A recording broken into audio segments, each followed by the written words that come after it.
You're listening to Ernestly Speaking, the only weekly podcast that covers friends, foes, and anything that goes. And now, for your badass host, Ernest Owens. And we're back for another episode of Ernestly Speaking with your host, Ernest Owens, myself. So, I am a married man now, and this is a special edition episode of Ernestly Speaking, basically titled hashtag A Very Earnest Wedding, which I have been super excited to record for several months now. But first I had to say I do. And it's been quite a joyous time. I'm so, how do I explain it? Just relieved, and joyful and happy and relaxed actually, because it's, been quite the joy, quite the roller coaster of just planning and executing and going through the event itself and experience. And I'm still on that cloud nine high. I just wrapped up my honeymoon, and we'll talk about that as well. But I just was like, I wanted to, do a special edition podcast and just talk about it for those who weren't able to be there, of course, because, capacity. But I promised that I was going to do a wedding podcast episode and, kind of talk about everything and what's been going on and, all those details that I really didn't feel comfortable sharing prior to the episode because I just wanted to be in the moment and, all of that jazz. So how do I start? I guess I'll start with the actual wedding itself, like how it went down and how fun it was and all that. So, yeah. So we got married at the Penn Museum. That was the venue. We chose the Penn Museum because we both were Penn alum, Mr. Johnson and I, my husband. And we chose that area because of just the significance of it. So at Penn, freshmen at Penn, they start at Penn. The first major party, the first big party during new student orientation typically is a toga party, which takes place at the Penn Museum. And so it's a big moment and a big start. And for both of us, we as Quakers had our start, at the Penn Museum in many ways. That's like the first major, experience for us. And also for us as transplants coming to Philadelphia. So, he's from Jersey, I'm from Houston. So, us, coming to Philadelphia, that was our big aha moment. And I think back 11 years ago when I went to that toga party at Penn Museum and looking at that place and how monumental it was and just how different it was. And I would have never thought 11 years later, I would be saying, I do in this place, and how much has changed in the history and the things we know about the Penn Museum now versus then. And also just, the sentimentalness of it, it just was perfect. We looked at other venues and places and honestly, planning a wedding, during the pandemic, like I'm really happy that we chose Penn Museum because of the fact that all these other venues have been, washed in controversy, or they've been shut down, or, dates had to be moved. It was a lot of things. But one thing about museums is they don't really move often. And the best thing about it was that, it didn't move. It was there, and it was permanent. And what made it also great was the fact that, it was, you had these artifacts, you had this history. And something about that, making history, being in a place of history, past, present, and future, and what it meant for us to be there as a couple and all of that. So there's just something special and symbolic about museums, and that particular museum was phenomenal. So we started off there. Initially, we planned to do it partially outside, and then bring people into the ceremony. So we was going to be outside in the garden and had the cocktail hour there. But Mother Nature had different plans. And the crazy part is that we actually liked having it indoors. Initially the plan was that if the weather held up, we would do it. But, I've heard so many great stories about rain and the power of it. And if if there's rain during your wedding, like what does that symbolize? Like change and transformation. Just, it's a good, It's good karma. And I thought it was interesting because the weather had been fabulous all week. All week, even afterwards. And just on that one day, there was rain. I just think that's, I don't know. I definitely some type of divine intervention, and I'll take it for all the symbolism. And then the irony is that we got married. Our ceremony started at 6 o'clock, so it was like everything happened around that particular time. Like we did our photo shoot for the wedding before we did our vows and all that. And let me just say that is just like the best thing to do. People, please do your photos before, not after. I don't know. For me, it was so emotional. Everyone who was involved, the wedding party, right? It just could have not been done afterwards. In my head, I would have not wanted to. So we did everything before, and we did indoor, we did inside the museum and outside. It was interesting, but as we were doing the photo shoot and getting that time before the rain came in, you knew it was coming. And it was so funny because the outdoor photo shoot went without a hitch. And then once, the wedding began, the ceremony actually began outside, it rained. So there was just something special about that. It just hits me that happened. And when we left the venue and the party and everything was over, it was back to normal again. So, and then the rest of the week was clear. There wasn't any rain afterwards. Special. Special. I think that's very symbolic, and I'm gonna really savor that. So, but the beautiful thing is we had it indoors. We had it right before you go to the Asian Gallery. Up those steps, there was a lit floor that had this lovely golden light, and that's been the theme of this entire wedding has been the colors blue and gold. And the gold has just been like this strong symbol. When we had our engagement photo at the Gerald Hines waterfall in Houston, Texas, it was that golden waterfall at night.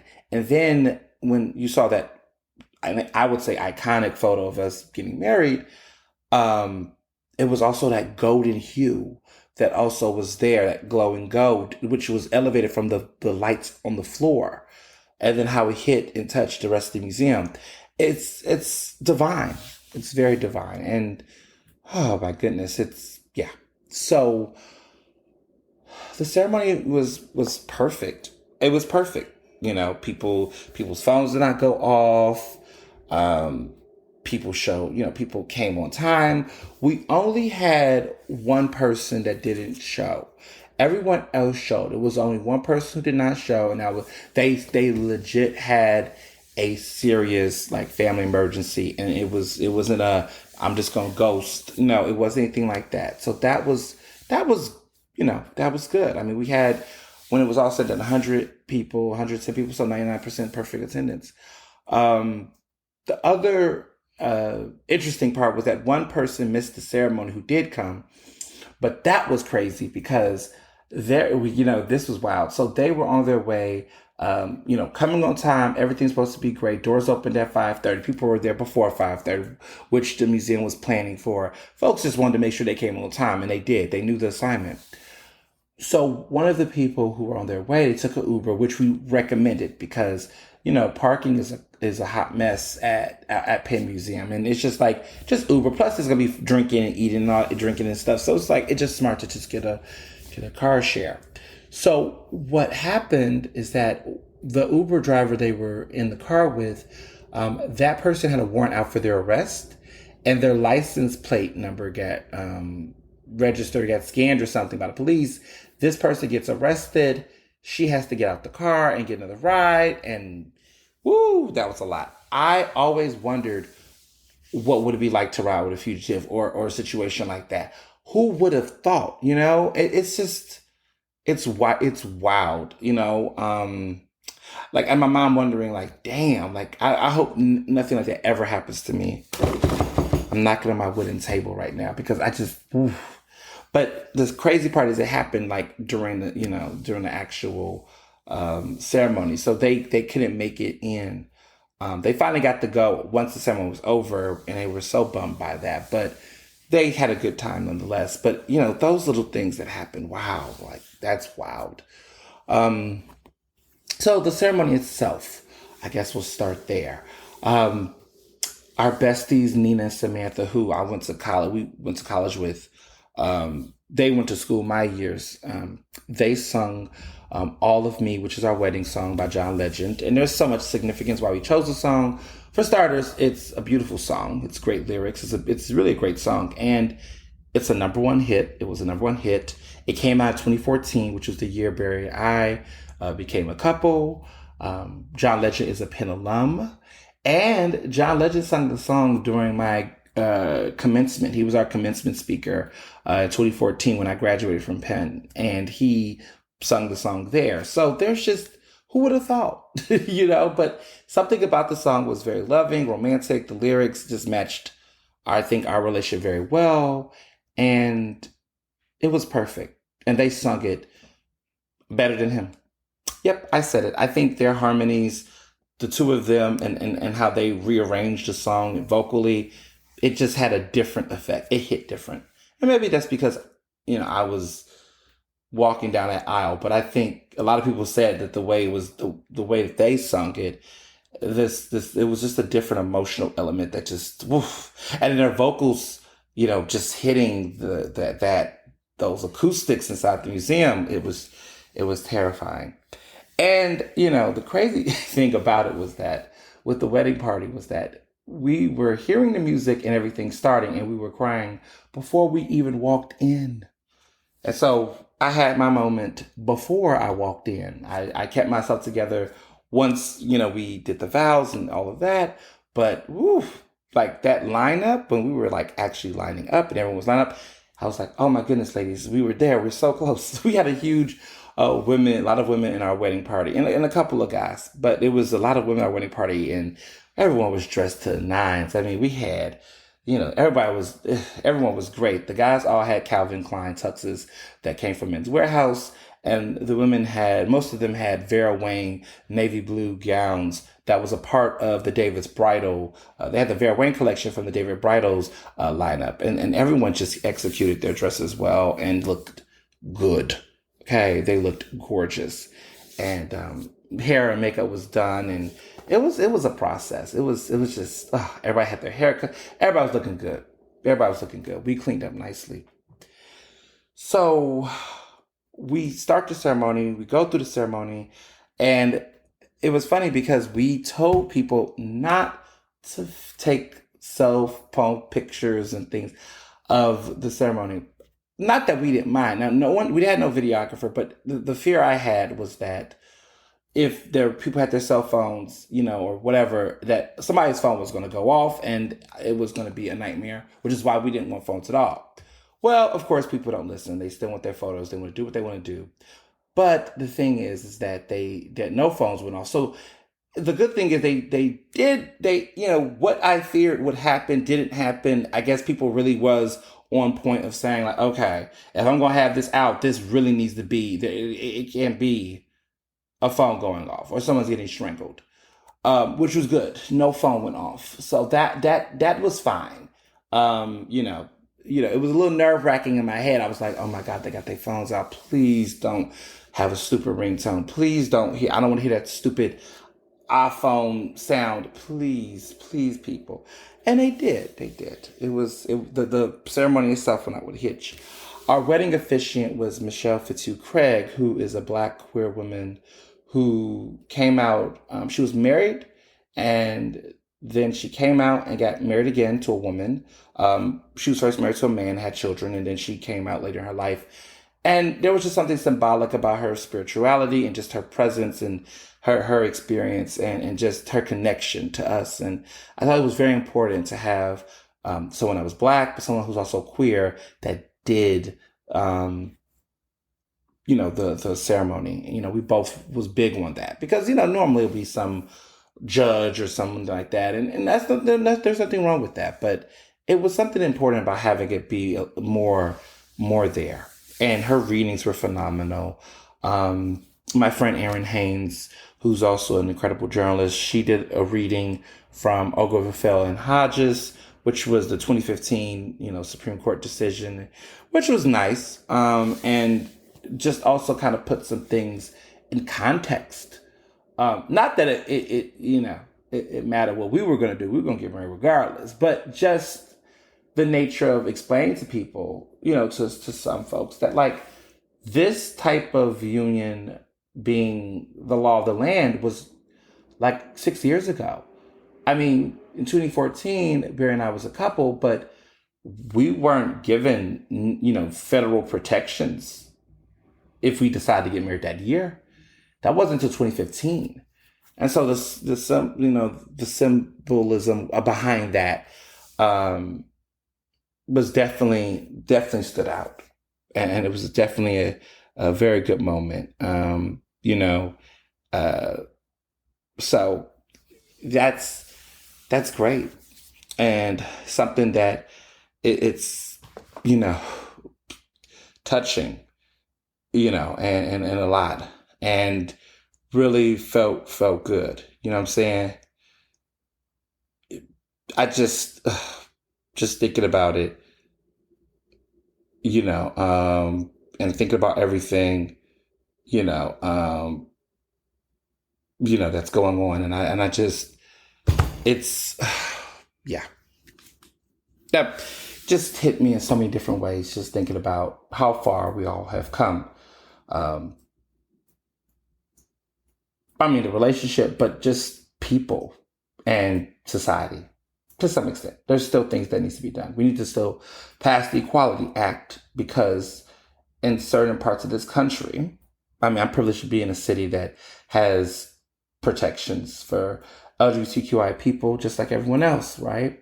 But I think about other people in other states and other parts of Pennsylvania that could get married like we did on Saturday and then go to work on Monday with their picture and, potentially lose their job or, not get housing or not have a public accommodation because of that. And so there needs to be federal protections beyond just marriage. Marriage is a beautiful thing. And we are going to talk about the marriage, but there's other aspects that should protect LGBTQ people. And when I see people do the whole love is love hashtag, it's like, that's cute too. But like there's a larger conversation and movement to be had.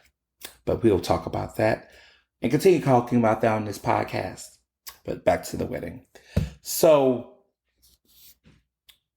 verses were awesome. The vows that we gave were awesome. And they were fun. They were a different balance of us. I went in a very sentimental way, but I also went in a very humorous way as well. And so I'll read the vows that I wrote. So the vows went, Barry, you are the one I want to spend the rest of my life with, my ultimate best friend, my Prince Charming, my Stedman. I love your kind heart and ability to understand me like no one else can.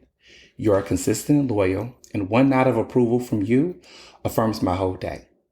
But most importantly, you are the love of my life, and you make me happier than I could ever imagine and more loved than I ever thought possible. The following promises are more of a privilege than a promise, for being your husband is luxury more valuable than life itself. I promise to love and care for you, and I will try in every way to be worthy of your love. I will always be honest with you, kind, patient, and forgiving. But more importantly, I promise to respect your sleep. I promise to never watch Love and Hip Hop at night without headphones so you can just hear my infectious laughter and not the ratchetness causing it. I promise to embrace whiskey more and gin slightly less. I promise eat from DoorDash less and enjoy your super healthy dinners that mean well. But most of all, I promise to be a true and loyal companion to you, the man who won your heart during a losing spades game on Penn's campus, but was later able to win back our losses with a media career that only you always believed would be this damn epic. I will grow old with you and will never stop growing with you. Through basic cable times and Amazon Prime order anything without looking times, through sickness and health, I'll always be at your side. I will love you for all the days of my life.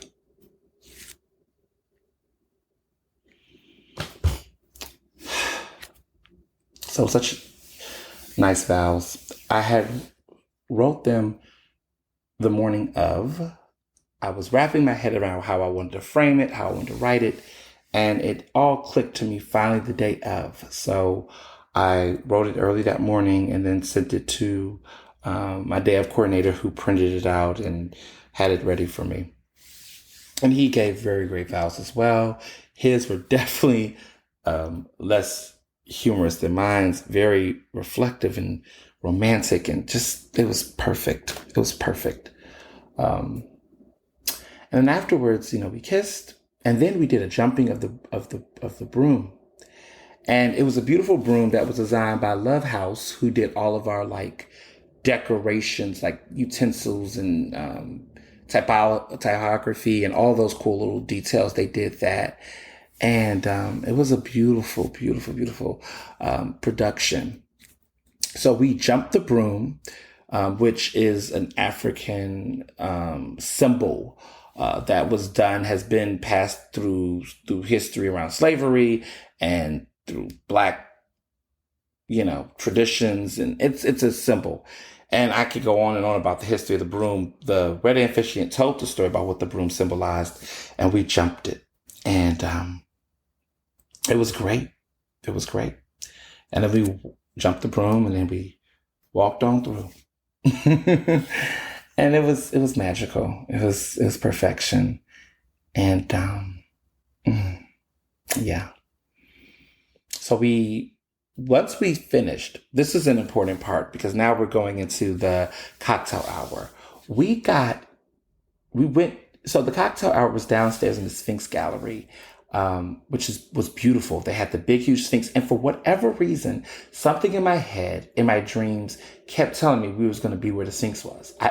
I didn't, initially the plan was not to do the cocktail hour indoors, but it played out way better than we could have imagined.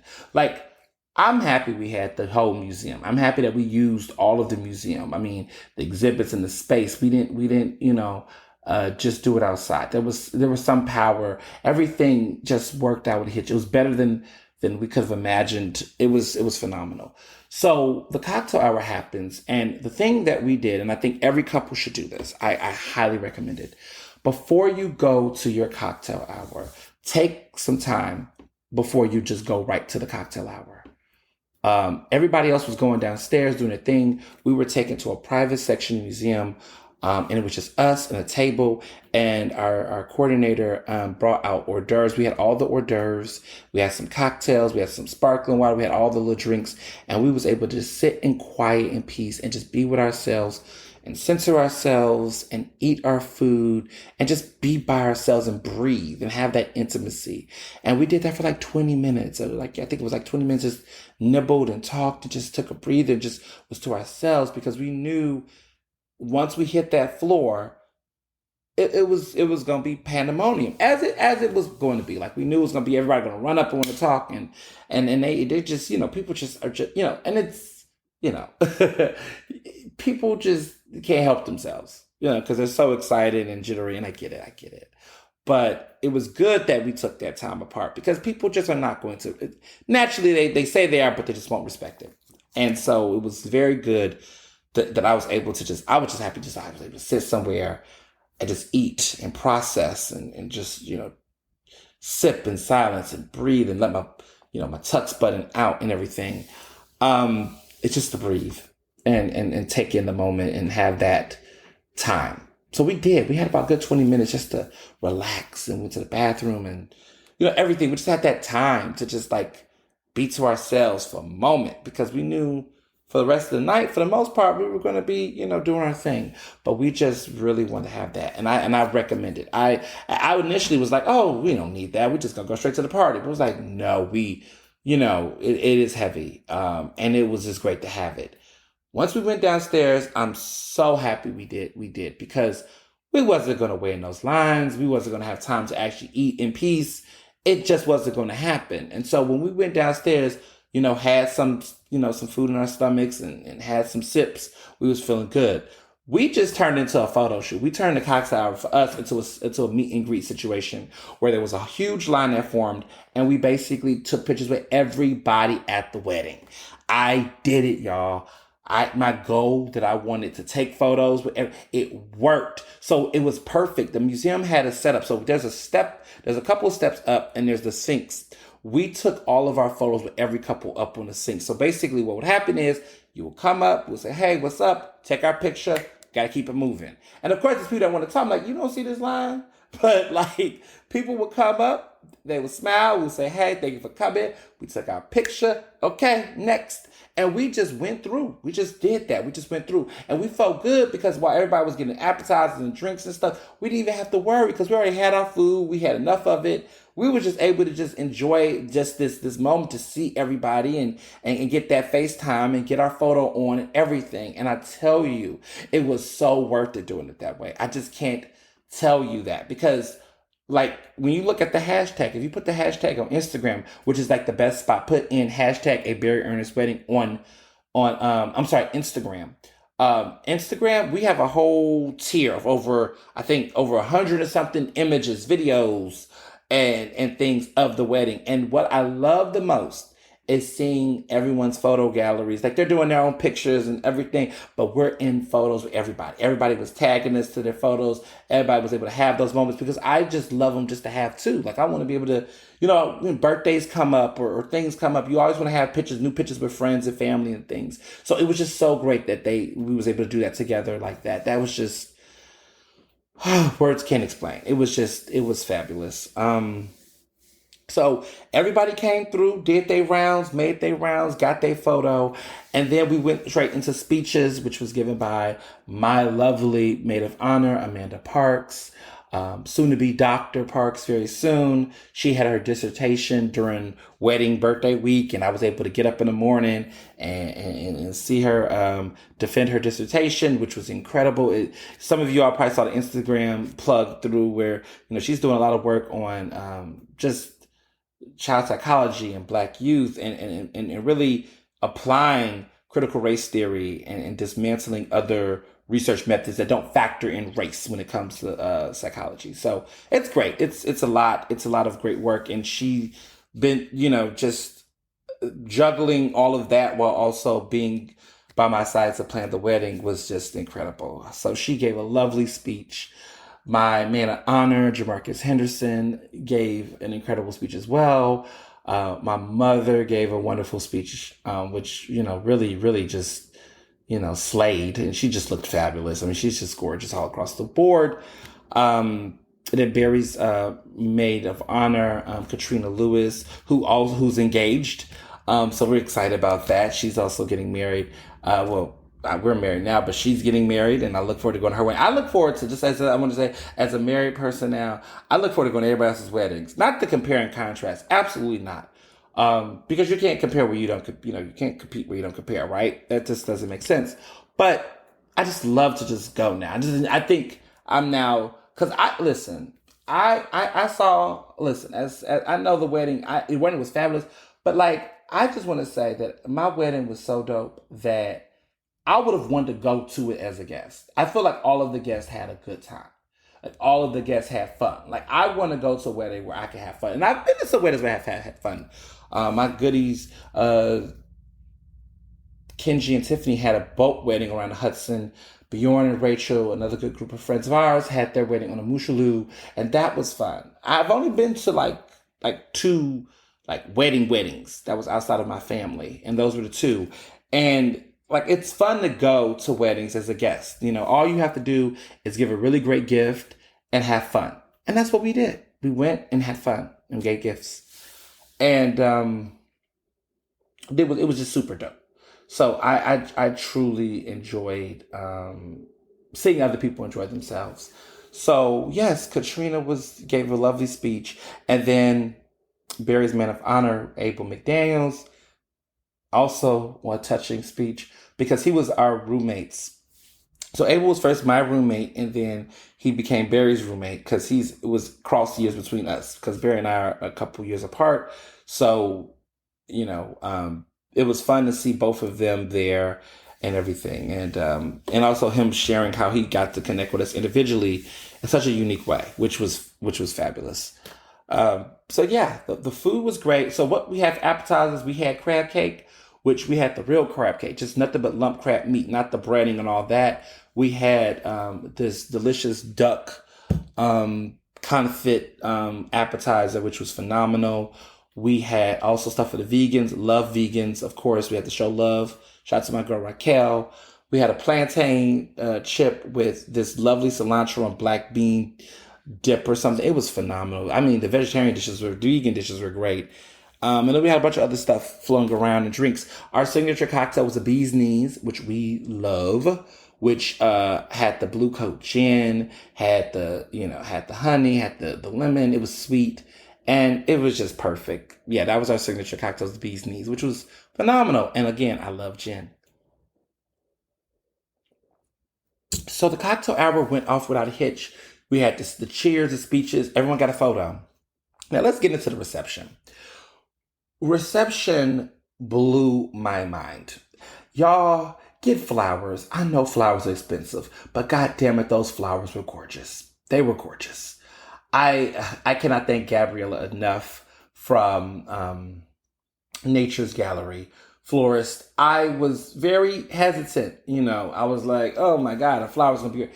But she killed it. Those flowers were remarkable. They were beautiful. The way that they looked on the table, the way they elevated the space. It's grand. It's grand, y'all. It was just words. It was fabulous. It was perfection. The food was incredible. We had beef short rib and salmon. Bear and I got to do surf and turf because, we're the couple. I didn't realize they was like, whatever y'all want, we will give you everything. So we basically had the whole menu, and I turned my dinner to a tasting menu. But for some interesting reason, I wasn't super, super hungry. And I think it's because my stomach was filled with butterflies. I mean, I did eat everything. We don't waste over here. But for some reason, it wasn't like, I don't know. What I loved about the reception is we really enjoyed the reception without doing too much. We did walk around tables at the very, very end because at some point we were just like, okay, we're sitting here, we're chill. We're going to go and talk to some tables. But for the majority of the dinner, we sat at our grand gold table. So we had a bunch of blue navy tables that were circular all around. And we had a large, grand, long golden table that was for the wedding party and family. So that's who sat at that long table. Jamarcus was on my side, Abel was on Barry's side, and then, everyone's plus ones and family went down the row. It was beautiful. And the food was incredible, but I just keep thinking about just the food. So we had a quinoa, like a red quinoa, butternut squash salad with, I believe, spinach, and it was really nice, like a nice fall menu. And then the beef short rib, and then the salmon. It was like a miso glazed salmon with sweet potatoes and delicious Brussels sprouts. It was just so good. It was so good. And we just had wine throughout that dinner. Dinner was wine. It was a wine. It was just nothing but wine. I just remember seeing lots of wine and sparkling. It was just such a great time. Food was just remarkable, and just feeling like everyone I know, has said only good things about the food. I know someone said that at their table that beef short rib was so good that they was quiet for like 15 minutes. Like the table was just completely quiet. And, Black culture, if, when food comes out and people are quiet for the first, 10, 15 minutes eating, that means it's really good. If someone eats something and they're still talking, now mind you, if it's like, fast food or something like that. But if you're Thanksgiving or Christmas and people are taking that time and it's quiet and eating their food, that means this is some serious eating that does not require any disruption. I've had moments like that. I'm eating something that's good and I'm like, listen, be quiet. I'm trying to focus and savor this. And I can't say anything right now because my tongue is doing more of the talking with these incredible ingredients than they are with whatever you have to say. And so the silence of the moment, the grandeur of the food just was awesome. And the catering was from CNRA, which is Catering and Restaurant Associates, which is one of the recommended vendors at Penn Museum, but they also do other events as well. So they were incredible. Their food was awesome. And the decorations, so we had the flowers. We also had the menu, personalized menu, all these little added touches. Those came from Love House, like I said before. They made the broom, they did the cake topper, they did the signage, and all of those other little details that you don't think of. And we'll talk about that in planning weddings. But it was very big on them to make sure that they maintained consistency, and they killed it with consistency. Shout out to their consistency, y'all. I was floored by just the attention to details and the consistency of color and things. I mean, this was like a movie production. So Flowers was great. We had slideshows that played in the museum, and you've seen some of the photos that showed the slideshow of all these photos. There was like 60 something photos, I think, of just us over the years as a couple, with friends, with family, and that just gave it a real personal touch. It was just beautiful for people to be there and just to see those visuals going and memories. And we made it a point to get so many pictures with us with wedding guests. So a lot of people who were looking at the photos saw themselves there, and that kind of made them feel good. And that was just a detail, like people was looking like, oh, that's me. Oh, I remember that. And that just was just perfection. The lighting and the sound production was awesome. It was Philly Star Events who did it. And Natalie over there is a beast. And DJ Micah and DJ Joe. DJ Joe was our DJ, our sound engineers. They killed it the whole night. They stayed in tune. We went for this very cool, like jazzy version of popular songs, but like songs that you would imagine being classical, like in the club, but had like a nice harmonic classical vibe to it. It was like fun, and it was very chill and subtle, and the music didn't take over the talking. It was just wonderful, and it was a cool reception. I remember hearing from some people that said that normally receptions feel boring or bland, but we were very intentional with who we sat where. And we had a lot of great guests. We had a lot of fun people. We had a couple of politicians and journalists and artists and creators and business people and entrepreneurs and thinkers. It just was a very beautiful, diverse, eclectic mix of folks that were just familiar with each other and had a great time. It was awesome. So that happened, and again, the reception was fabulous. So the other added element, which again, it kept elevating. People were just like, "Wait, it's not over." We had an after party in the Egyptian gallery, and that was an entire room that was connected to the Asian gallery, because there was the Chinese Asian gallery. I think it's the Chinese gallery, but there's other pieces. But we were there at first with the huge dome, and it was grand. It was flawless. I couldn't expect anything more. So we did that. So then we transitioned and we get into the Egyptian gallery, and it's popping. We go through, and the first thing we do is that we make our grand entrance, Barry and I, and we go straight to the cake. And the cake is there, the music's playing, everyone's circling around us, and there's this beautiful 3-layer gold cake that was made by Cake Life Bake Shop. This cake was iconic. It was a golden cake. It was gifted to us by a friend of ours, one of my faves, Sashay Duncan, who's just this incredible woman who's in academia. She's now a vice president, vice provost out there in California. She's just a joy. And she used to be at Swarthmore, and then she transitioned and got a promotion and moved over to do great work in Santa Clara. And she gifted us with this lovely cake. And it was a 3-layer gold cake. It was golden, and there were drips of rainbow, of the black and brown stripes, that include the black and brown stripes on the cake. And it was just beautiful. It was shiny, it was beautiful.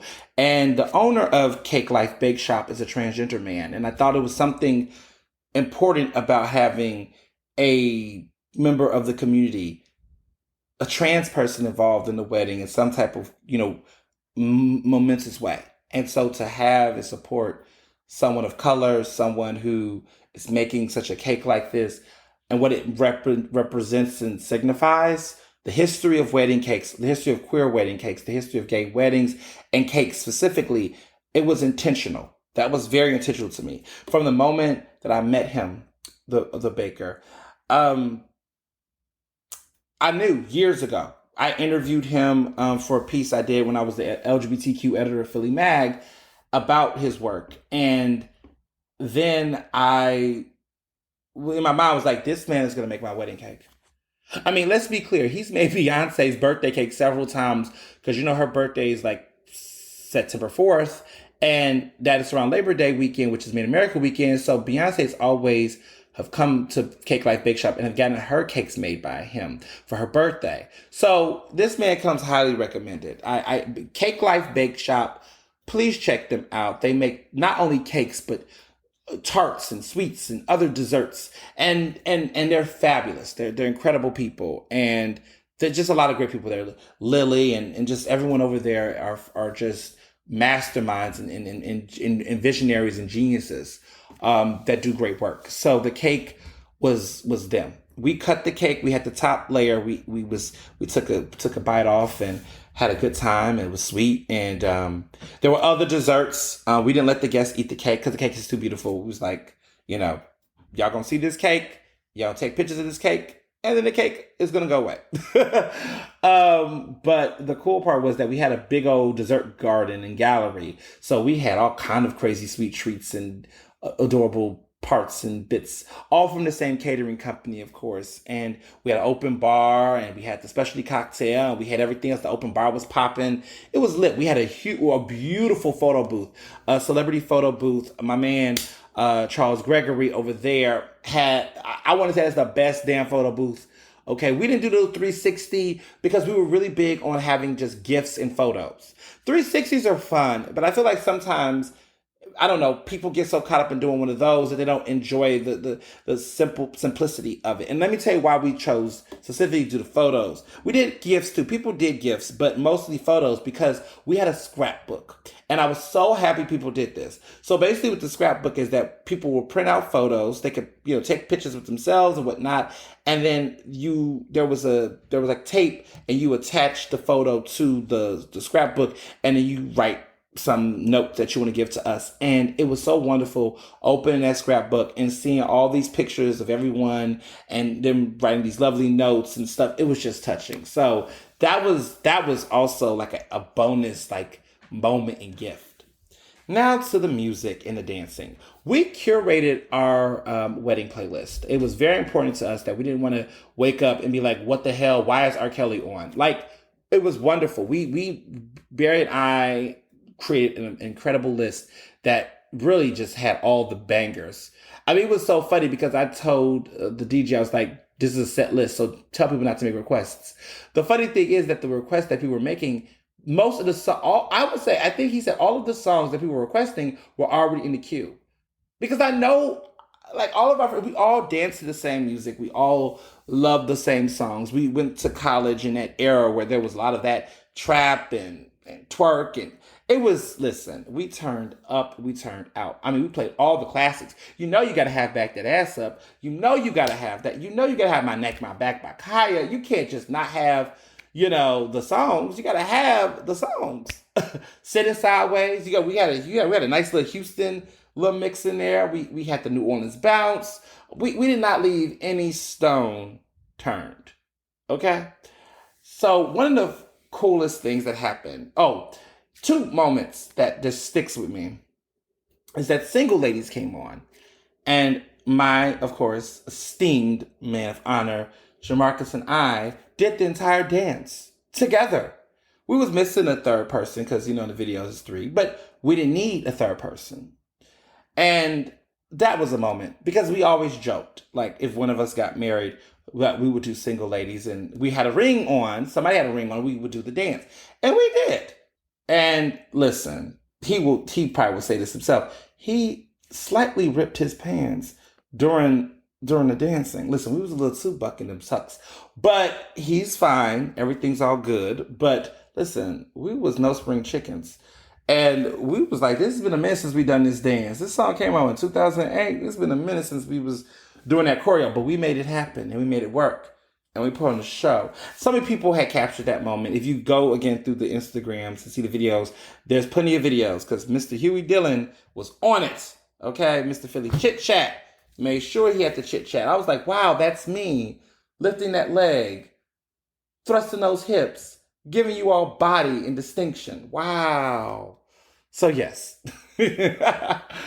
Another great moment that stood out was that we did swags, the swag stuff, and everyone got collected and everybody understood the dance and the thing. And I was just like, yes. And the white people there at the wedding, some of them was like, oh goodness, what's going on? This is, wow, they're having a moment. Our white guests were phenomenal. But no, it was fun. It was such a cultural fusion. It was a great time. And the music was just awesome. I was just happy that we had the playlist going, and everyone was dancing. And I love to close out. We closed out with "Dancing Queen" by ABBA because I love Dancing Queen. And like you gotta end it on that. Like that's the perfect way to end the party on some type of high note. And there was a Dancing Queen. And I think of Mamma Mia. I was that bride of Mamma Mia. Okay, but it just was beautiful. It was beautiful. And yeah, everyone was dancing, having a good time. There was so many different generations of folks that were there.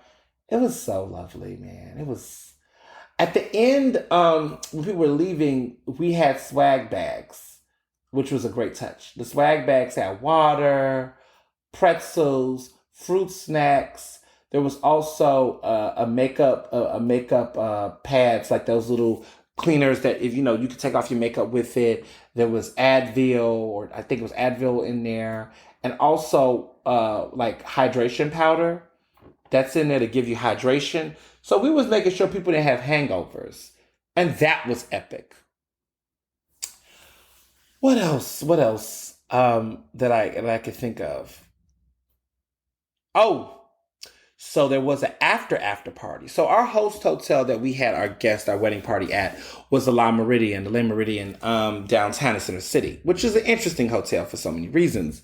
I like their Amuse bar. That was cute. Their food was pretty good too. And their drinks. They have a nice bar. So we said the after party was gonna be at the atrium, which is like this fifth floor, like main mid-level. First of all, the La Meridian, the way it's built is odd. It's weird. So like you could tell that it was something else there before, because the atrium, which is like this, I don't even know how to describe it, but it's like this like main center lobby.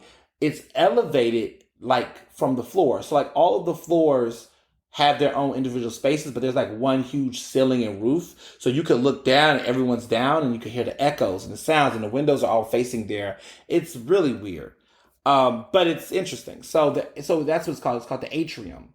So at the we were on the fifth floor, which is where the atrium is. But of course, you look up, you can see all the other floors. So if you're talking loud and making noise, everyone can like hear it on the sides. And the creepy thing about it is that people will look out their windows and then close them and be nosy, and you could just see all the different rooms looking. So we came down. It was like around midnight, and we had lots of liquor, but we was like, oh, we gotta get chaser and cups. And the crew went to Wawa and got the Wawa red cups and snacks and sandwiches and all this great stuff. So we was just at the lounging, just whatever. So of course we were loud. Okay, of course it was a bunch of us. One of the managers of people that was there was like, hey, you guys are being loud, blah, blah, blah. Come with me to the third floor. And I was like, oh, snap. Oh, what's going to happen? This can't happen. After partying while black. So he takes us to the third floor. I'm like, oh, snap. And we get to the third floor with our stuff. And it is a singular lobby that was like a conference lobby, like no hotel rooms. And he let us just come down there and do our thing and said we had the whole space to ourselves. We were there till 3 a.m. We played our music. We partied, okay? And had a good old time and got to do our thing and everything like that. What a surprise. What a surprise. Shout out to that brother who did that, okay? Because I was like, come on, man. Not after the wedding. But no, it was a pleasant surprise. What a gentleman. What a class act. Super excited. Words can't describe. Words can't describe. So I would say too, the next day we had a lovely brunch, a great brunch with our wedding party. We had it at the Bayou, which is connected to Booker's. Booker's has a sister bar, y'all. Okay, Booker's restaurant, black owned, lovely place. Great owner, Saba. She has a bar next door called the Bayou, which is this beautiful decked out place with Art Deco and lovely furniture. It's really, really dope. And they have a bar there with specialty cocktails. and she hosted our brunch in that place. Like we had all the Booker's food and everything like that, but it was a private event and she let's use that space. I was blown away. In my head, I was like, oh, we're just gonna be at Booker's, have a big old table. She gave us that entire space. We was there from like 1 to 4 or whatever. We had a great time. It was phenomenal service, great food, always a great time at Booker's. And it was awesome. The whole week, to be clear, was a celebration within itself. I mean, the whole week was like an incredible celebration. I mean, we did stuff all week. I mean, first of all, we did the live recording of my 30th birthday bash with co-host Jamarcus Henderson and a live audience at Radio Kesmet. So that was totally dope, right? And you can hear that live recording. It's another special edition, and you can listen to it. Maybe if you haven't already, listen to it after this. Make it a marathon. But yeah, we had it there, and it was phenomenal. And those birthday cakes were made by Cake Life Bake Shop, the 3 birthday cakes. And there was tons of photos and buzz and press about that and all the great things that came with it. But we kept it going. Wednesday was hump day. Everybody just breathed. Everybody just chilled that day. Like, Barry and I had dim sum and just was romantic and just stayed at the hotel. We stayed at the Hotel La Marina the whole week. Cute time, lovely time, can't complain. Thursday was the big kickoff. Everybody was coming in out of town. A lot of people were getting into their hotels, and we had the kickoff at Axum, which is on Baltimore Avenue as well, Black owned, Mediterranean, soul food. It was beautiful. And the owner, John, there just is a godsend. He was phenomenal. We took over the whole restaurant like we did with the Bayou, just shut it down and just had our people up in there eating and doing our thing. It was a lovely time, a lovely kickoff to what became a phenomenal wedding. We also did the rehearsal, which was fun because it was so many people that came. And the rehearsal was fun because of the fact that was an opportunity for us to see everybody and, have a good time, mix and mingle, and really vibe with the people. It was fun because that was the first time we was all together as the wedding party since the wedding shower. And it was an opportunity for us to really get familiar with the space. It was funny because we did the rehearsal outside. But it was, we didn't really, it was so good that we did the plan B, which was where we ended up having the wedding. Because if we didn't, we would have not realized what was going to happen. But we did do the rehearsal in I think it was called Pepper Hall, is what they call it at the museum. But those steps and whatnot in that lovely area. So it worked out in a good way that we was able to still be there and like get know our cues and our marks, which was dope. Afterwards, though, I had a little surprise for my wedding party. My particular wedding party, I took them to Tiffany's. And I bought us all matching Tiffany locket bracelets, keepsakes, find me bracelets. Everybody got one on some Oprah type tip, okay? Everybody at my wedding party got one. And then also, of course, the officiator and my mom, which was special. The wedding officiant, Michelle, told me something that really almost brought me to tears, is that saying, she's an older woman, and she said that for 40 years, she's always wanted to go to Tiffany, and she always would have a Tiffany moment. She never did. She never had opportunity, never, no one ever gifted her with Tiffany. She never been there, but she always had a dream to one day be there. And this was a dream come true for her. And that was just a beautiful capitalism moment, touching capitalist moment. Tears in capitalism. And no shade, it was cute. But it's just like, wow. But I think just the reality is that Black people do deserve luxury, and ethical luxury, one would argue, but it was a gesture, and it was something that we, I just was like, why not? And it was just something sweet and something fun. And so we had there was a surprise. What was great about the folks over there, there's a guy who I was working with to pull off this, was a guy named Mark, who was a nice brother who, like, I, bought the bracelets long ago in advance, had this all planned out, executed. The plan was we were just going to walk in the store. They was going to have us a private section, which they did. They had a beautiful back room that had the lovely mint color. And I was dropping hints the entire time, right? The color was mint, y'all. Mint, mint, mint, mint, mint. And everyone was in the room, and they bring out these bracelets, and everyone's losing their minds. and trying their bracelets on. Some people had to get different sizes, but everyone walked out with with their bracelets on their wrists, which was perfect. And they came through with some great grand champagne. We had them in Tiffany flutes. It was some high end level shit. I mean, to pull that off, listen, don't try this at home, is what I will tell people. But it was a moment. It was definitely a balling moment, for sure. A memory that will stay with me for the rest of my life, just like my wedding. That time at Tiffany's where, you know, and my friends just ate it up. I mean, it was all on social. You all saw the clips and the videos. It was, woo! It was fun. It was a memory.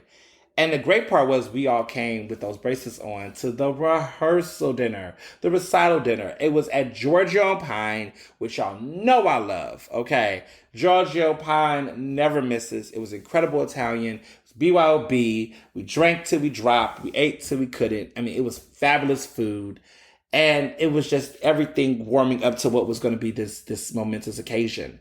Next morning, we got up. It was showtime. I think call time was like 8 a.m. Everybody got up at 8 a.m. Makeup started going.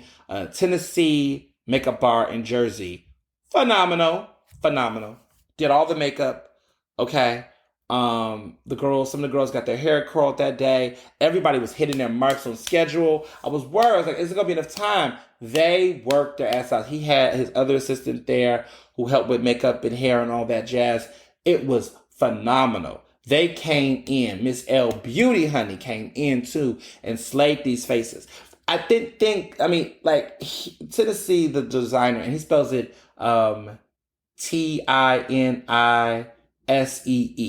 Is Tennessee. That's how he says his name. He killed it, okay? He killed it. And the thing was, I thought it was not going to be enough time to, like, really do the face. Oh, but he made time. He came in ready to get the faces together. And it showed. I mean, attention to details matter. After that, everyone got dressed. We did a cool thing. So Hibbert Nash, who's an incredible photographer, they're an incredible, remarkable photographer. They took the photos at the Radio Kesmet with the birthday bash. And they were like, hey, are you doing a reveal? Are you doing something? And the thing about queer weddings is that everything changes and gets redefined. Barry and I didn't want to do like this grand reveal. It was like, what are we revealing? I'm not wearing a dress. He's not wearing a dress. We're both wearing tux. I mean, we could reveal ourselves, but we just was like, no, that's weird. But we wanted to do something that had that element and we could not hit our heads on it. And then there was the moment. We got an idea and Hibbert was in on it. What if the reveal was us to our wedding party? It's our family. What if that's the reveal? Because what we had on, because I'm going to talk about it, what we wore was a reveal within itself. We helped design it. I didn't realize how much I had. I was talking to Barry the other day. I thought we designed and crafted these custom tux by this man named, he goes by Zavi Rowe Bespoke is the company. Zavi Rowe Bespoke. Zavi with an X. AVI Rowe Bespoke, BESPOKE. And they won Best of Philly, this company. Xavier is the designer, and Leroy, I think it is Leroy Xavier. Yeah, I think it's Leroy. His name is Leroy Xavier, I believe. He designed the tuxedo. So there's champagne, Jacoby, or I think it is, that's what it's called, or Jaguar, I think it's Jacoby, champagne Jacoby, which the material is a combination of silk and wool is the material that we wore with our suits. The fabric was everything. The color of the tuxedos were champagne, not gold, but it's the gold champagne color. And it offsets, like with light, it hits different, which is what it did. And that material was, woo! I mean, let me explain something. We can never wear those outfits again. We had Tom Ford bow ties, those dark navy blue. They're normally black, but we got some of them turn them blue. But that was the Tom Ford tie. Those shoes were, was those Ferragamos? Yeah, because it was definitely, we tried to do red bottoms, but we couldn't find that perfect dark navy blue.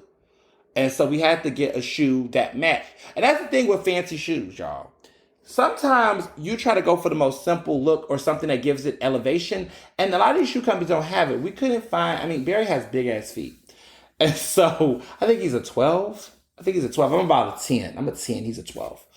But big feet is not a problem. But he um, could not find any of those shoes that match. And then, Italian shoes and things sometimes run different, but we didn't have time. But we got those, and those worked.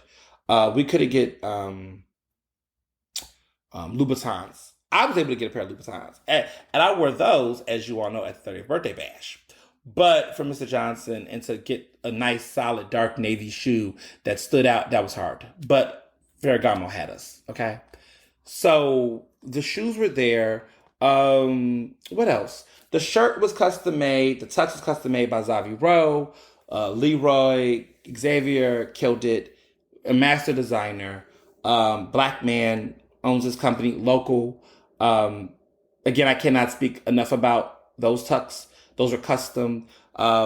It's so funny. I realized I was the one who kind of picked some of the fabrics because Barry wanted to go for a white look, like a cream white look, all cream white look. And I was like, everyone always does the all white thing and all that. Let's do something. Let's take a risk. And Leroy, the designer, was very much on that bandwagon. Like, mix it up. It could be something different. It doesn't have to be the same look.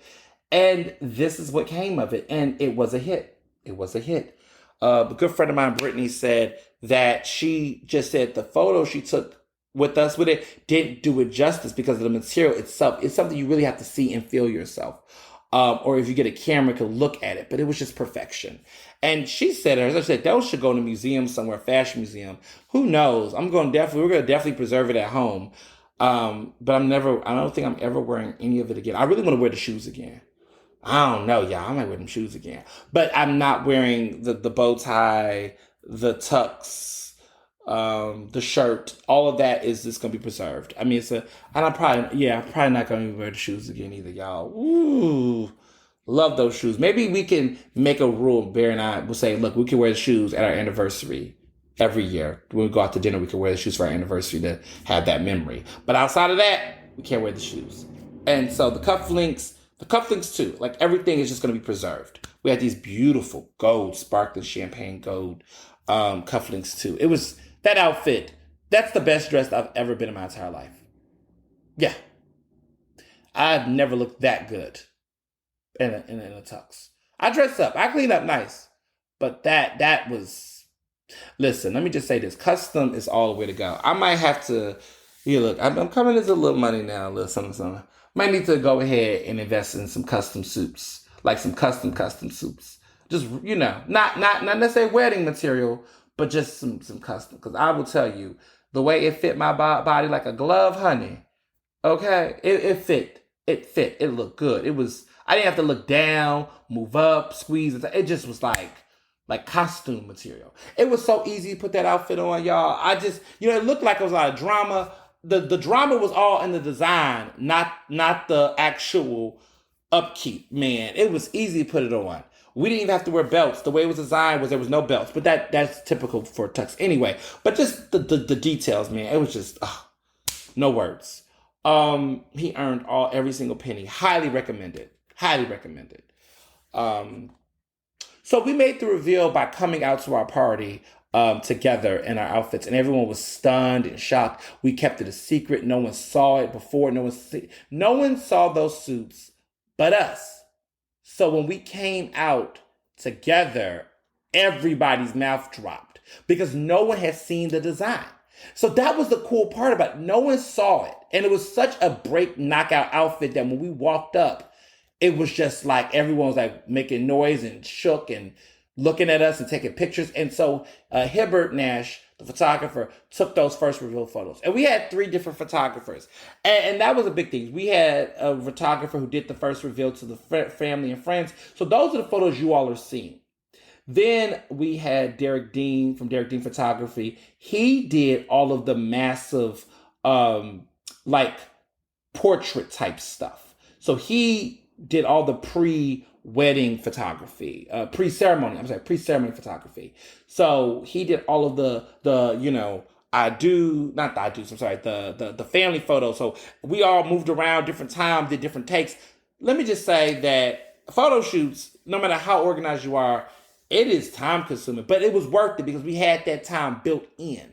We had a limo, y'all. So what we did was the way the schedule was like 8 o'clock, makeup, hair for the ladies. Everybody else is getting their stuff together. The reveal is at 2 o'clock with the photography. 2:30, we're in the limo.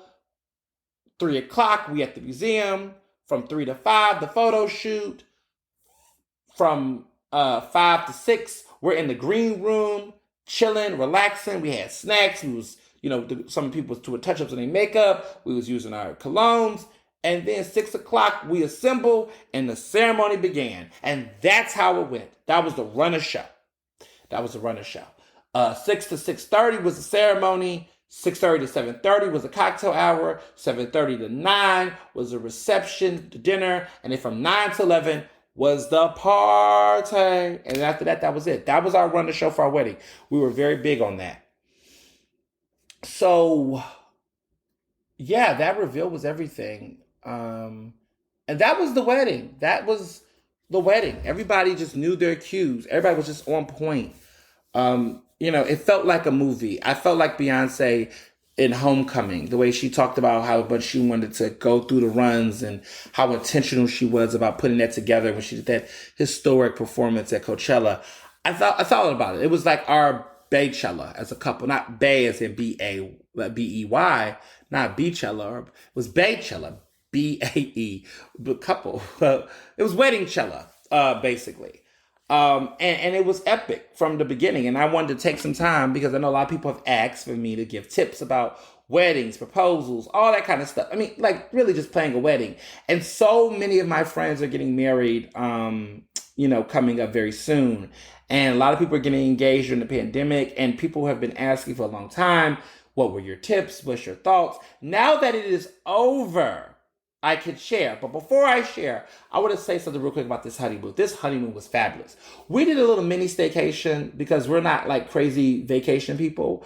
We do plan to do some more activities during the holidays and closer to our anniversary, but we didn't want to go immediately travel right off the jump. We it's a lot going on for both of us in our careers. And it's not that we're workaholics. It's just that honestly, we know ourselves. Like we really made a vacation out of last week. Like I hadn't taken off that much time, but like just the birthdays and stuff, we had fun with our party. We connected. I think what made our wedding special was the wedding itself, but just the time we spent all last week just doing activities with our wedding party, our friends and our family, so that by the time we got to the wedding, most of the people had already seen us by then. And also it wasn't too much of a let's catch up or how's life. Everybody knew how we was doing. We had those intimate times. Even after we had the brunch, that was the one thing I really loved about my entire wedding was how much time we spent with the people we loved and had moments. Because a lot of times I hear stories of folks come, the day of the wedding, there's the bachelor party before. We did all that beforehand. So that was great. But the honeymoon was phenomenal. We had the Four Seasons. Y'all, let me tell you about that room service. We had a real time. We just ordered stuff. That shit was expensive. Some of it was overpriced.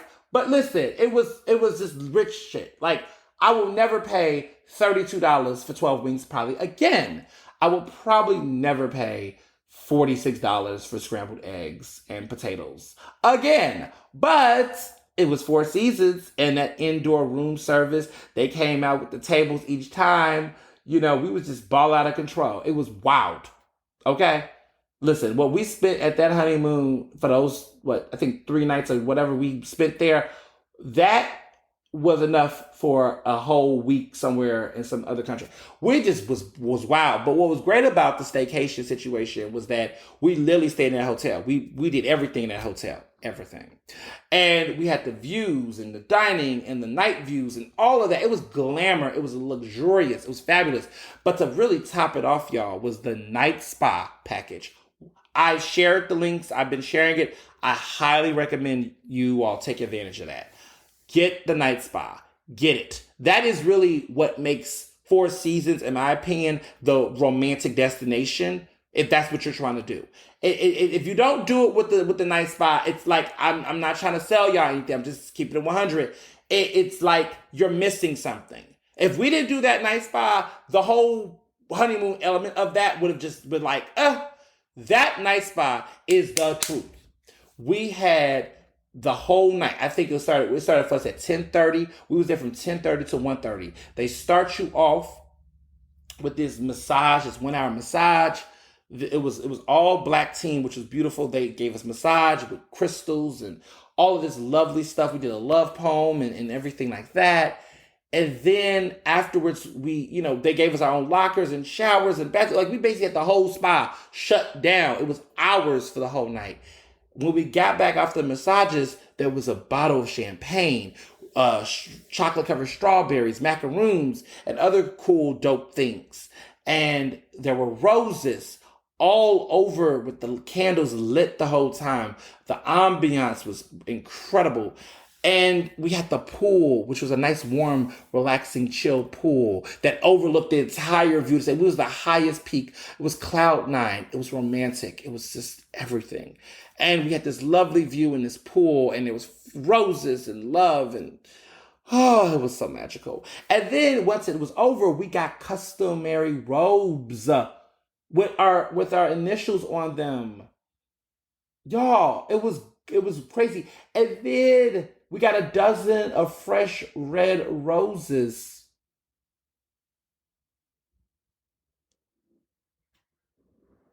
I don't know another experience like that. That was probably one of the most romantic things we've done as a couple. And it was the peak. So I can't speak on it much. I'm gonna keep it G rated. But we had a great time. It was a beautiful time. Loved it. Loved it, loved it, loved it. So yeah. So in addition to everything that was going on, you know, people want to know tips. And you know, it's a lot. That would be wonderful. And we're super excited and super happy with everything that's going on. Just the love, the care, the consideration, the attention to detail. So the tips that we would love to give people, and just what I've learned from this process. Every wedding, so take notes, pull out your pens, your papers, whatever you got, your typeboard, and share it with friends and things. The thing I will say that's the most important thing is that both you and your partner, your fiance in this, you all both need to be on the same page with what type of wedding you're trying to do. That's just the first tip. That's the first pro tip. Both of y'all have to be in agreement on what type of wedding you're going to do. If it's going to be destination, big, small, little, you both got to be on the same page from the very beginning. Otherwise, it begins to be a problem afterwards. That was the first thing Barry and I did. I mean, I read some good books. One of my favorite books for queer couples is a book called Equally Wed. I encourage people to read Equally Wed for queer couples because they don't got enough books out on the market for us. The way that we do weddings is different. What we did was a blueprint because we got to reinvent aspects of a non-conventional traditional wedding that made sense to us because a lot of times there's a lot of cishet patriarchy that goes into these weddings, of course, by default, and that even vendors, not our vendors per se, sometimes I look at their websites and it's not progressive enough, or they don't do enough to recognize that everybody's not out here doing, reveals like in a gendered way or a father-daughter dance or, you got to make tweaks and stuff. So we definitely had to tweak our wedding to accommodate, specific things. But I just want to start off by saying you all first need to just figure out what type of wedding you're going to do from the jump. Bear proposed to me Christmas Eve 2019. We started talking the day after Christmas about this early. I was like, okay, look, you didn't propose, you didn't put a ring on it. What are we doing? Like, so that expectations don't get wowed. Like, we need to figure it out. And the thing is that some couples already talk about this stuff ahead of time. But I'm going to tell you right now, have it right after engagement because everybody talks little shit when they're just talking. But when an engagement happens and you have a lot of friends and other people in the situation, things should change. Vibes can change. I will tell you that with me, I was down with having a little wedding. Like, I wasn't crazy about it in that way. Shockingly, Barry wanted a ridiculous wedding from the jump. He wanted something drunk. He always just said that he wanted to look like Kanye and Kim. He just loved how they had the flowers when they were in France or whatever. And so we laughed about that, but he really wanted the big grandeur. And then as time began to pass, he's like, damn, this is a lot. And so it just changes. But we both found a medium. Like, we both was like, yeah, like, in the end, we were happy what we did. We wanted it to be like, we realized there's no other way to do it but up for us. But that's because, I'm a public figure to a certain extent. I'm very high profile. So by default it was. But that was the moment. Second most important thing is you got to get your money up. I don't care what anybody says. Things cost money. Get your money up. If you're planning on proposing, start saving now. Start saving money just because. You don't got to have a budget yet, but you know you're going to need money for that budget. Save money. Save it. Whatever scale you're trying to do, it's time to save money. Invest, put money. Come up with a budget plan. Think about this stuff early, but just get your money up. Just get it. What Barry and I did that was awesome through this wedding was that we created a joint account during this time. We had our own, we had accounts that were connected where we could transfer money to each other, but we never had like a joint couples account. We did it during this. And that was a great practice in budgeting for us as a couple. We basically, was making our money and putting it in that account. And that was the wedding account, but now it is our couples account now. Cool, fun tip. You could create that now. But that was our way to hold ourselves accountable to raising funds and raising capital to start. Start doing that long before. Listen, if you're a couple that is that's thinking about getting married or whatever, start doing it now, because here's the thing. When you want to lock in your venue, they're going to want a deposit. You're going to want to get that deposit because right now these venues are competitive as fuck. So they're not going to wait. If you find the venue you want or whatever, you better be able to walk up in there and be like, and when can we give you the deposit? Because we got that money too. Like, we had some money stacked up where we was like, okay, we ready to make a deposit today because, they only got a small window where they can keep that date. You can't treat this like you're going to a Walmart store where you can just come back later, put it on layaway. Like, a lot of times they have a 7-day window because these vendors, look, the pandemic is becoming somewhat, I don't even know what I call it. I don't even know what I should call it manageable, but people are going back to having events again, right? People are going back. People are having in-person weddings again. So these venues know that there is a high demand. You need to try to get it ready before the doors close. So that was one thing that we definitely did. The most important thing you do off the top of planning, in addition to those essentials, is you need to have a date. You need to have a venue, and you need to know how many people you're going to have up front. That was something that we had to talk about. Is this 200? Is this 400? First of all, I'm not crazy about those big-ass 400 weddings. Not my cup of tea personally, but everybody's different. I think that you should shoot for under 200. I did 100 and we did 100 and 110 roughly. That's a manageable size. It was manageable. It was manageable in the sense that we was able to touch and see every single person and then not feel like, oh my God, it's too many people here. It was a perfect size. It was a manageable size for the both of us. It was also good because it was a lot of people that we knew. It was no really like just were randoms. It was not any randoms there. Everybody had a purpose and in the position. And I sometimes think with weddings, people just get a little too crazy with, oh, I got to have this person and we're just going to invite this person and this. Like, listen, y'all, them plates ain't cheap. There is power behind the plate. There is power behind attendance. And when you start having to shell out money, make the money make sense. Because let me tell you something. Don't waste money. Because the money that you're going to waste on certain things could go to other things. And I'm going to get to that in a minute. But you gotta have that ready. So know your venue, know your date, know how many people you want to have. Y'all need to discuss it. And don't just say, 100 people. I would encourage you to write a master list. Write it out. Like write a numbered list. Let Google Docs be your friend. Write a master list of all of the people that you all would want to invite to your wedding. Y'all need to look at that list together. You need to see it visually. Okay? And use it for a couple of days. As time begin to evolve, the first time you write the list, it's going to change. A couple of days later, you might realize, oh shit, I can't leave out so and so, so and so. But just keep working with that list for a week to figure out what that dream list is. I promise you, it always happens. The list that you start with will not be the list that you end with. I will tell you that. The pandemic, relationships change, folks got canceled. The list changed throughout the pandemic. I mean, we had been planning this wedding for over a year and a half. So relationships change. People you thought you was cool with, you weren't cool with. New people you meet that you didn't know before, you're like, damn, I really, really like you. I hope someone falls off the list so you can get on. And that shit happened in our wedding.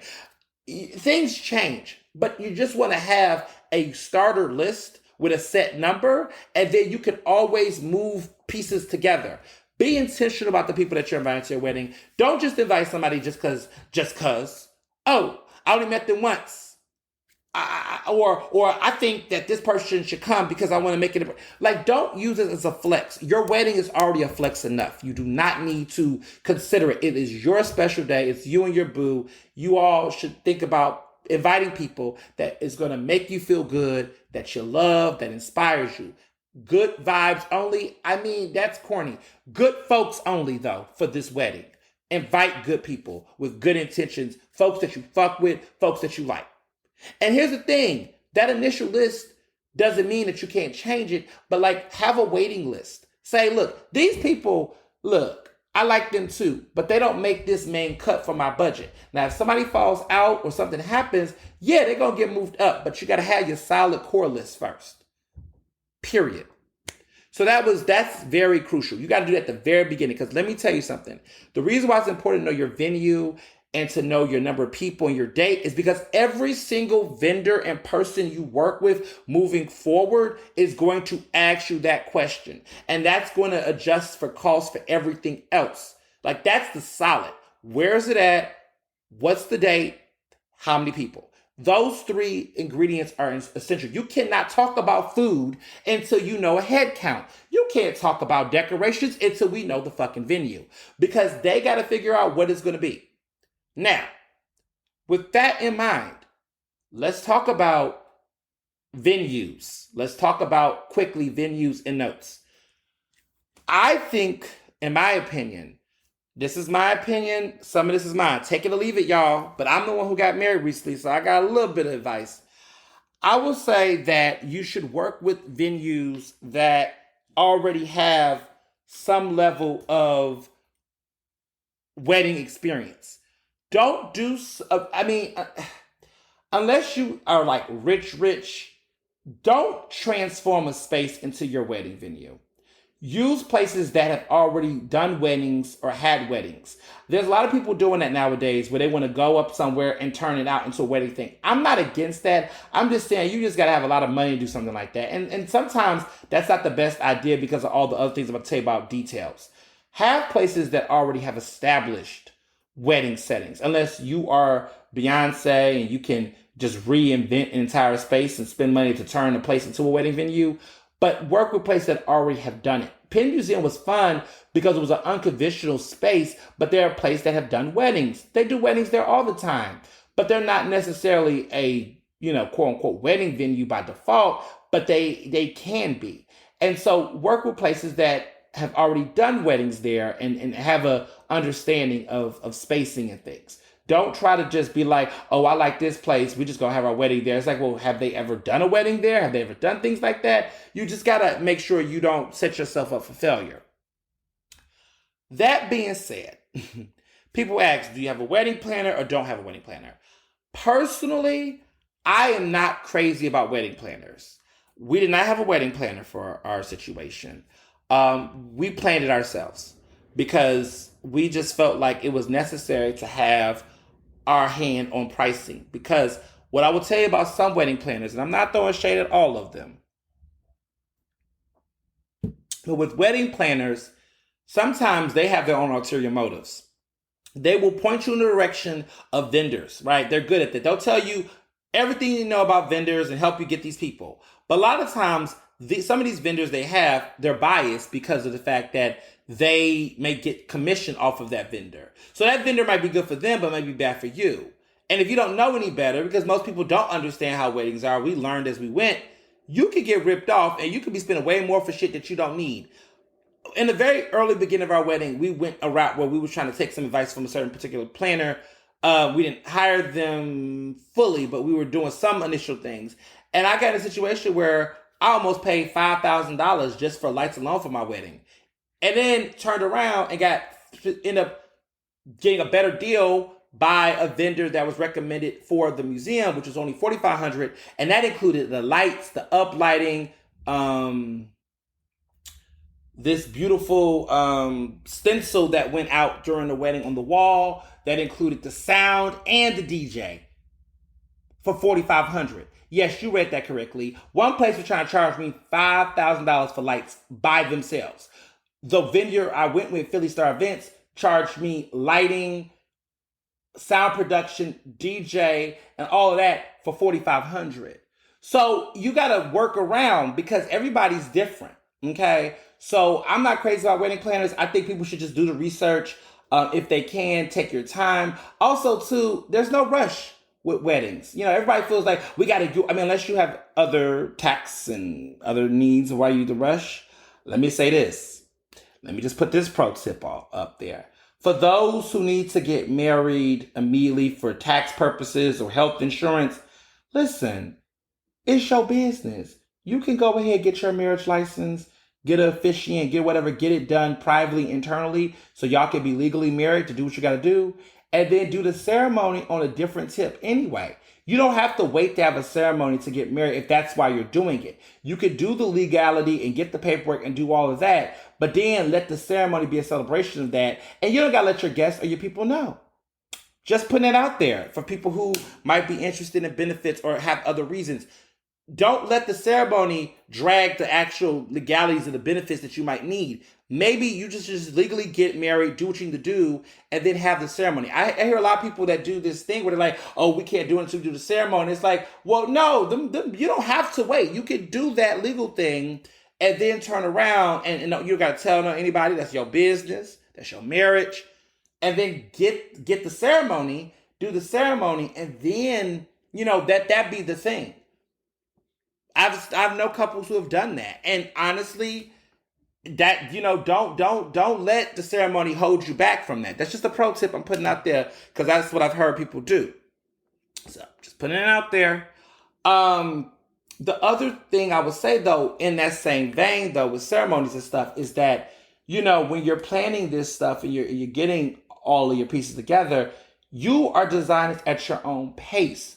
As far as the ceremony, because this is the one time, many of you all, this should be what you hope your first and your last and your only marriage, right? That this comes off without a hitch, that this is fine. This is different. And you want to make sure that it's on your pace. Don't let other people dictate your wedding. Let me just say that real quick. Don't let other people dictate your wedding. I don't give a fuck what anybody had to say about what we coulda, shoulda, woulda did with our wedding. It is our wedding. We paid for our wedding. And I would encourage people, if you can, pay for your own wedding. I think there was so much freedom in not having our parents or other people do all of the investing, because whoever pays for the wedding really dictates how it goes. I've had other folks I know who have had parents pay for weddings, and the parents dictated the guests and the who came, and it wasn't your wedding anymore. And I've seen that happen. I've seen a couple of weddings, not naming no names or anything, where you could tell the parents paid for it because of who was all there. What I love about our wedding is that the people that were there were people that we knew and we liked and we wanted to be there. It was not a heavy family wedding in the sense that my family, most of my family was not there. Or my immediate family was. But like all the uncles and cousins and all the other folks, they weren't there. They weren't.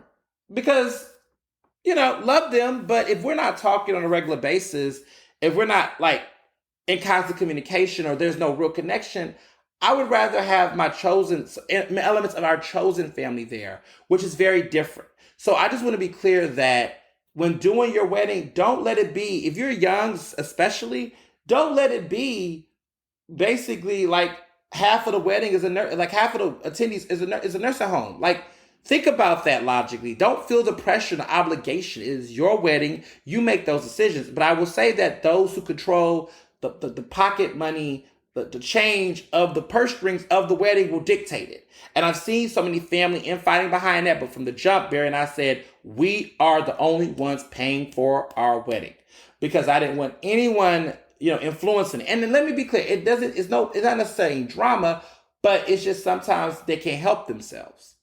And so you have to be intentional about how you plan your wedding and making those demands. Because it will be a lot if you don't. And I've seen it happen to a couple people I know.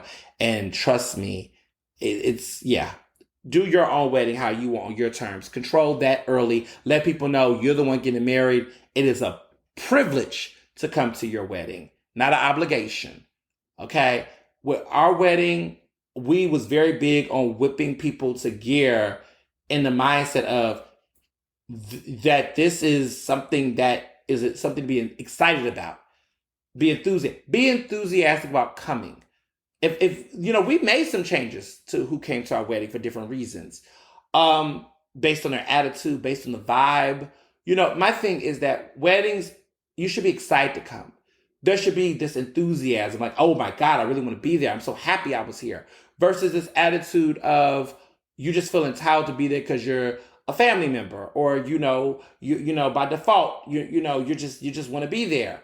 That's different. Or clout chasing folks that want to go for all the wrong reasons and make it about themselves. There will be a lot of people during your wedding that will find a way to censor themselves, or try to, where you got to watch out for people like that. The people that I want to do this, or can I come in this? It's like, no, it's not about you. It's not about you. It's not your moment.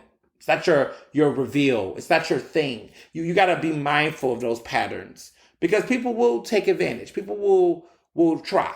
And you got to know who means well and say yes to certain things, and you got to know who doesn't and say no. And that was something we did a lot with our wedding, was that there were different people trying to do different things and be like, oh, we could do your thing for this. And you can, like, I don't need, no. And when you pick your vendors, pick your vendors. Pick the people you want to fucking pick. Don't let nobody or anyone, for that matter, try to push vendors on you. We were very intentional that we wanted this to be businesses that were Black and brown owned and operated. We wanted LGBTQIA people, women. We wanted that energy for our wedding. We was very big on having it be the type of people that need that elevation, amplification, and also is reflective of the communities that we belong to. So we were very intentional about the vendors we chose. And there are people that are like, oh, I could have did it. I don't give a fuck. and sometimes you have to be that way. I'm sorry. There were moments where we were like, some people were coming at us a certain way, and we're just like, this ain't it. And also, too, I got to say this because I got to keep 100. There were some people that were just so annoying during the wedding process experience that I just want to just say etiquette goes a long way. If nobody cares to hear about your divorce or how your marriage failed when somebody's getting married, nobody wants to hear any of that bad juju energy of, oh, we got married and it didn't work out for me, and make sure this, like, please. And please stop giving people unsolicited wedding advice. I know you can't help yourselves, but leave people the fuck alone. Especially queer people having weddings. Because honestly, it's like, I'm doing this podcast episode, and what is the irony of it all? But like, I'm giving people just tips because people ask. A lot of you all ask, like, hey, what's your tricks? I'm telling you what worked for me. You can listen to this and say, you know what, none of this works for me. I'm not doing it. Cool. It's okay. I'm not going to go in anybody's DMs and tell anybody about what to do with their wedding. I'm doing it for my podcast. This is the part you can turn off. This part you can keep on. It is what you would like to do. Let me just put that disclaimer out there. But like, I was so annoyed by how many people tried to give us unsolicited advice. And a lot of it was based in cishet reality. Like, make sure when you go bed. I've been with this man for 7 years. Okay. I understand some of this stuff. Like, we've been married, and marriage is a very interesting term. Like, let me be clear. I do believe in getting legally married because, listen, when it comes to power of the state and those type of things, you're gonna need to do that. Okay, let's keep it real. But I believe in that. But what I will also say though is that as an activity, as a concept, marriage, if you've been with someone for a long period of time, in many ways you are married. There's a commonwealth, common law marriage. Not now. I'm not talking on a legal tip, but emotionally and spiritually. I feel like Barry and I have been emotionally and spiritually married for a long time. Before there was a ceremony, before there was legal papers, we were married, connected, the way that we were, the way we lived. And honestly, transitioning from being legally married to, like dating for a long time to being married, we've lived together for many years. I mean, we've been, what they call shacking, but we've been together for an extended period of time. So we just got a ring on it now, but it really isn't. I mean, as far as the flow of the day, the movement and things, that hasn't really changed as much. But give me some time to do that. I mean, give me some time. I want to see some more of it. But I'm just saying, so far, so early, it wasn't. It doesn't feel like much of a crazy shift. But I think it's important that when it comes to that kind of stuff, wedding planning, will come to wedding, let people do what they do. One of the other things that was annoying was that I have to say this too.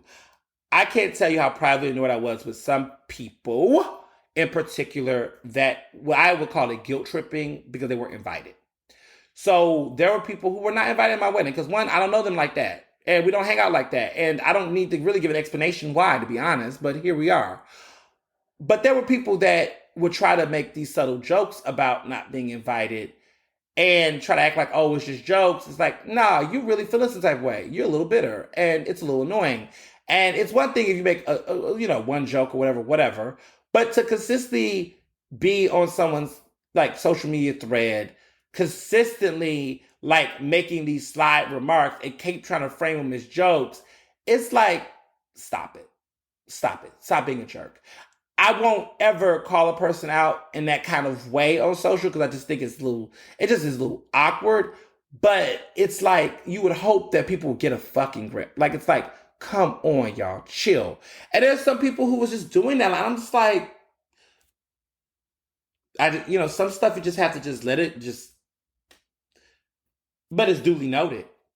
And I think for those who are getting married, don't fall for that. There's going to be people that's going to try to play mind games, guilt trip, all this little petty ass immature shit. Cause, my little stuff like, oh, my invite got lost in the mail, and little other little shit they'll say. It's like, stop it. Because that tells you what kind of person they are. Because let me just be clear. There's some people I would have loved to invite to my wedding if there was capacity, I could have been. Some people, and they know who they are. But there are some folks that just by default was never in the conversation. Never, ever. It was never happening. Like, we don't know each other like that. Like, and I just sometimes think with weddings is that when you are a guest at someone's wedding, you're not there for fun and food. I mean, that's cool, but you're there to actually celebrate the union of two people getting married. It's not about anything else but you going to celebrate a union. And I could tell with my guests that everybody we invited was there for the union, to recognize the union. I could separate and distinguish. There were folks that were trying to come to my wedding that were like, oh, it would be a good time. And they were not talking anything about union. Like, everybody who was coming to this wedding was like, I can't wait to see you all finally say I do. Oh my goodness, this, to be a part of this important moment in your life. Yada, yada, yada. That was the language I heard with the guests that we had. Folks that was trying to come, everything I kept hearing was, I know y'all gonna look good. The food gonna be fabulous. Oh, it's gonna be a good time. I want to get on the dance floor. You're talking about the things. And that's how you distinguish who to invite at your wedding and not. Is they coming for a good time or are they coming for the union? That was the distinction I made. That was the distinction that we both made when we thought about who we wanted to invite. Facts. Period. That was the ultimate decision breaker. Were you here for the union or were you here for a good time? And listen, people that were here for the union could also have been there for a good time. But that was not what drove their interest. And that's how you know how to decide between who's coming and who's not coming. And that's my opinion. So the other thing that I would also say is really get you a strong core wedding party. What I mean by wedding party is who's going to be your groomsmen and your groomsmaids or groomspeople, because we had a mixed gender group on our sides.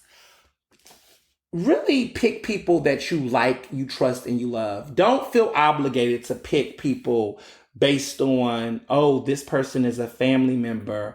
I gotta have my cousin, JoJo be your wedding party. You need to be very mindful that these are going to be the people that's going to plan your wedding shower. These are going to be the people that's going to plan your bachelorette parties. These are going to be the people that you're going to have to spend a lot of close time with for the duration of this wedding. You cannot center people's feelings in that decision. You have to pick people that you really, really like and you're really, really comfortable with. And it may not make sense even some of your people in your wedding party. They may be like, oh, I don't know why this person's here. Listen, it ain't about that. It makes sense to you. And it's very important to make sure that that wedding party connects and they bond and they get to know each other and flow with each other and have that time to vibe and understand each other. Because if that doesn't happen, you can have a situation where the people all hate each other throughout the entire wedding. Like nothing changes, nothing resolves. But then there's a point where, you can create peace and harmony. And so I think that's important to make sure that you know your wedding party, know their capabilities. Also their availabilities too. Like who's available to do certain things. If everybody is busy and everybody can't do this, can't do that, can't do whatever, that's a problem. You got to look at what their commitment level is. Can they put in that time? Can they put in some money? Right? Let's be clear. People that are a groomsmen or whatever, that costs money. Like they gotta put some money down to put some stuff together. Like it's not just a free ride, right? Now you gonna take care of your party to some extent. Like we took care. Listen, y'all saw I took care of my party. Okay, I paid for them to get their makeup done. I paid for haircuts. Those Tiffany bracelets. I had my own little own little tricks. The brunches we paid for, the rehearsal dinners we paid for, of course. We made sure people was fed. We had a good time all throughout. You got to make sure your people are taken care of on that front. But at the end of the day, when it comes to the planning other things for you, they should be the ones stepping up and really giving you a high quality time and connection and situation. So I would say it really goes both ways, for real, for real. Like you got to make sure you have a good party that's about that life. Otherwise, you can have some problems. But that is a very important key. It was so important for me to know my wedding party, connect with my groom's people. Like I just wanted to connect with them. We spent time together. We had many phone calls.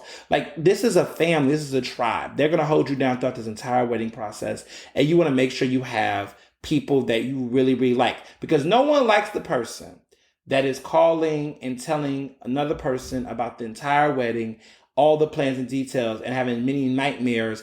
And that person that you're doing all that with isn't the person that's in your wedding party. They should have been there if they were going to hear all that, right? Now, I'm not saying that, you can't talk to other friends and things like that, but I'm just saying that the planning and execution of your wedding and all the details of things, whomever these people that you already talked to and you really are connected to already, you should consider them to be a part of that part as well. Just think about it. Because a lot of times, doing all the, I need to have my cousin and all of my sisters. Like all of my siblings were not in my wedding party. They had different roles. My little brother was a ring bearer. Only my 18-year-old brother was a part of the actual wedding party itself. Everybody else who was, family, whatever, they did different roles, or had different parts. But that was how we did it, intentionally. Now, let's get into vendors, because that's important to me. Vendors for your wedding, there needs to be a cohesion. You're going to spend money. I'm just going to tell you that. If you're trying to do a real wedding that isn't, like a real production of a wedding, it costs. And it just does. Food costs. Flowers, surprisingly, well, to me, to my knowledge, costs. DJs costs. If you're doing indoors, lighting matters. Sound matters. And you need to make sure that you talk to your vendor and your venue about particular vendors. specifically when it comes to the venue, if you're having an indoor venue, you need to be able to make sure that there is a conversation about lighting and sound. Nightmares I've heard stories about. These are the stories and nightmares I've heard about. Is people who like would hire their own DJ, like some friend they know that would come with a little sound equipment, but the venue, it wasn't the sound and the way that they did it wasn't did not complement and go well with the venue. And they would have been better off using a recommended venue vendor versus using, their own cousin, Pookie, who has a sound system. You got to think about those little details, those logistics. Okay, you cannot be cheap. I mean, you could get rates, but you cannot be cheap. Like you have to make sure that the curtains match the drapes. Like it has to match with the space and the music. Like these things have to connect with each other. If they don't, it's going to be an epic fail. Like I needed to hire a team like Philly Star Events to have, because I know that their sound and their music will raise the bar at a museum with big huge domes. I know that their uplighting is the right fix for the venues I'm at. You have to make sure those things connect. You cannot skip those details. Otherwise, stuff is going to be weird and wild. You cannot be cheap. I'm just keeping it 100. The other important aspect to consider is that with your venues and your vendors, you need to get vendor meals. You need to feed them. You need to feed your group. Vendor meals are not as expensive as actual plated meals. People had asked this question because of the controversy with the photographer who, left and didn't delete the photos after he was hungry for many hours. You cannot be cheap with your vendors. You need to make sure you feed them. And also, another pro tip, you need to make sure that you tip some of the major vendors at the day of the wedding. Like highly, highly recommend. You need to have that money aside. And there are percentages of how much you should give. I think the Knot has a tip on tipping etiquette. But you need to. So the day of the wedding, at the end, once things are wrapping up, give your DJ a tip. Give your, wedding coordinator a tip. Give, maybe the person that's running the show for the venue that you're at, that director, give them a tip. I did handwritten cards and cash tips. If whoever's doing your photo booth that whole night, give them a tip. Make sure you just tip the right people well and write handwritten cards for your major players. And also tips range depending on who they are. So with the makeup person, we tip the makeup person a lot higher. Photographers, if they have a service charge or whatever, you can work around it depending on what it is. If they're doing it in kind, tip them well. One of the photographers just want to be there and just do it. That was fine. Sometimes if you have a photographer and you have a relationship with them, or if you have a certain relationship with some of your vendors, you might give them a plated seat and a tip in addition in lieu of. So they don't get a vendor meal, they get the actual full bar experience or whatever. That's all depending on what you choose to do. Everybody do their own thing. Our main photographers were also guests in our wedding that had the opportunity to eat dinner with us in addition to doing the shootings. We had two. So Derek Dean did the ceremonial, the pre-ceremonial photos, and then Ronald Gray, who's a great friend of mine, he did the photography for the actual wedding itself and did the action shots. Now, you don't have to be as dramatic as Barry and I. You could just hire one photographer to do a bunch of things. I would just say with photos, though, if you're going to do your main photos, do them before the ceremony, because ceremonies get emotional. People are crying, people are tired, people whatever. And it's just weird to try to do those things like that before. It's also just this weird clunkiness between the reception and stuff. Get that out the way. Do it before, Make it an all-day experience for your wedding party rather than trying to push everything off. When I see people do those photos before, they do them at these random places. Like, one thing I hate personally is the Philadelphia City Hall photo shoots. Like everybody does their weddings I love Philadelphia, but City Hall is not like, I'm not about to have City Hall in my backdrop. Sorry. I just cannot with Philadelphia City Hall. I cannot with the politicians. Like I need to have space.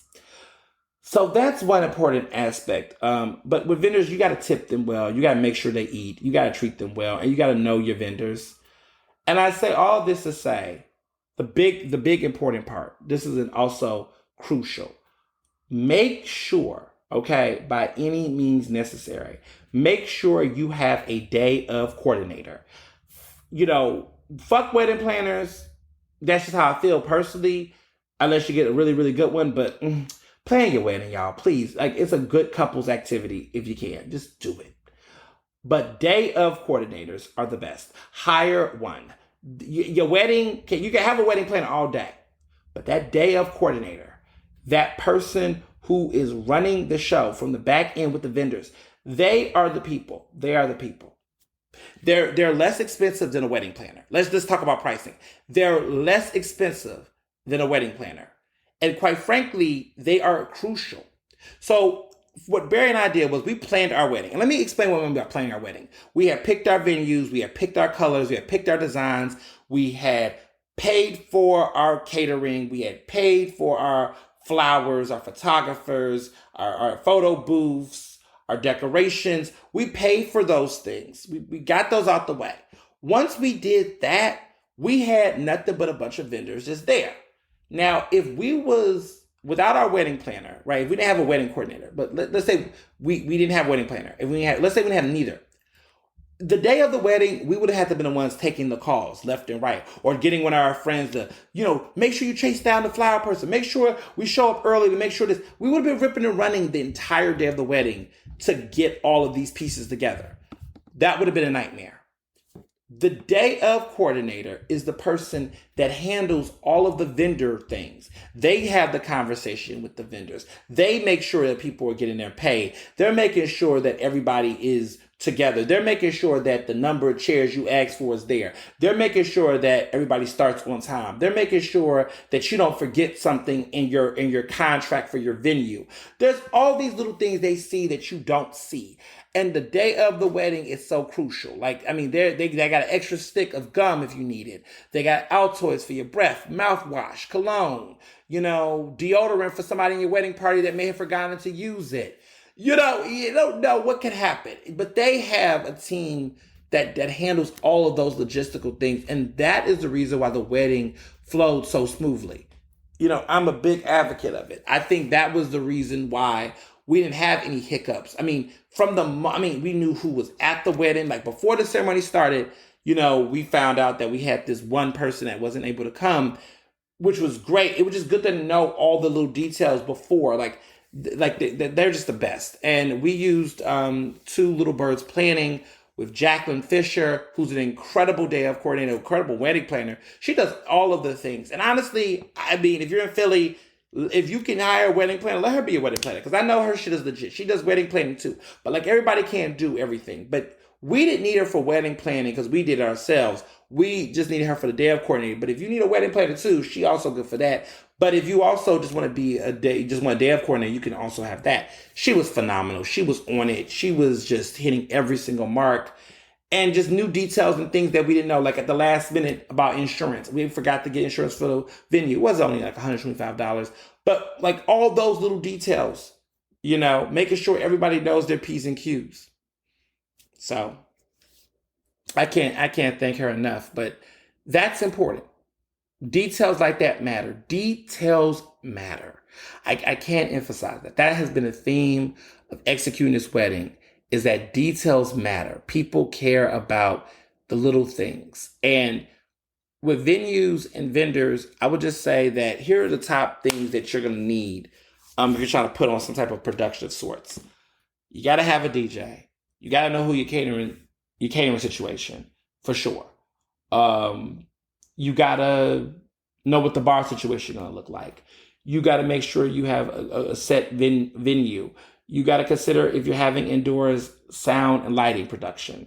You have to know about decorations in a sense of like not just flowers, but also those things like, invitations and things. Now, we use Zola to do our save the dates, our invitations. Zola is great, but you got to make sure that you put some money, invest in decorating those invitations, like making them look good, the color, take some time and play around with them, the save the dates. Take some time to play around with the card decoration and the type of paper material they use and all that kind of stuff.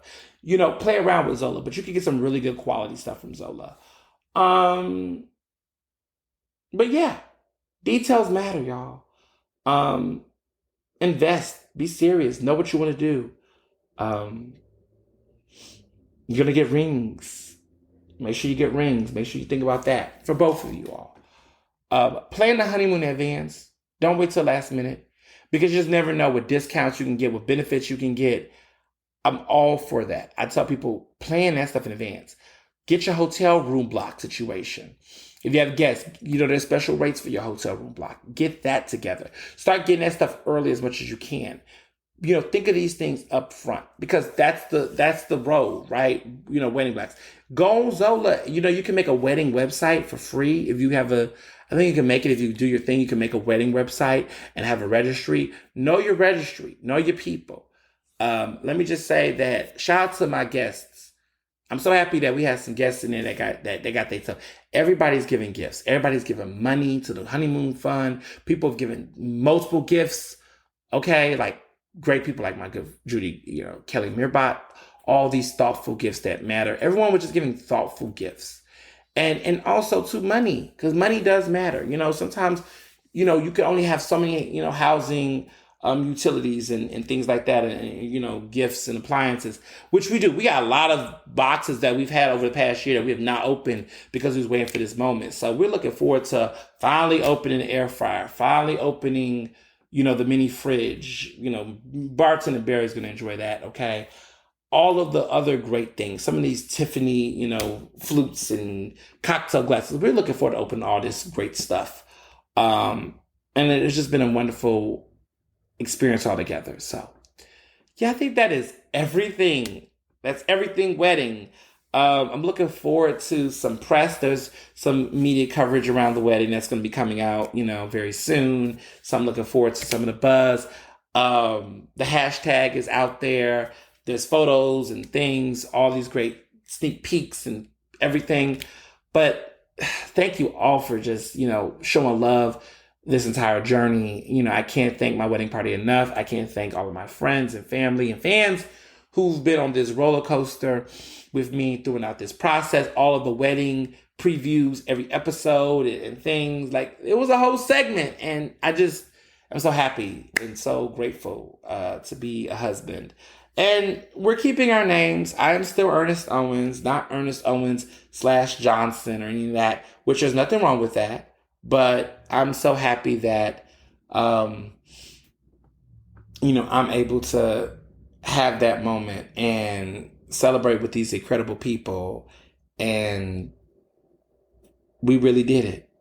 Like, we really did it. Like, we really killed it. So, thank you all. We'll be back on our regular schedule programming soon. But as always, be well, be great, be best. Ernestly Speaking is recorded in Philadelphia, Pennsylvania, and can be found on Apple Podcasts, Google Podcasts, Spotify, and SoundCloud. To stay up to date with the latest on the show, follow me on Facebook, Twitter, and Instagram at Mr. Ernest Owens. Use the hashtag Ernestly Speaking to tell me what you thought about this episode, and check out my website at ernestowens.com.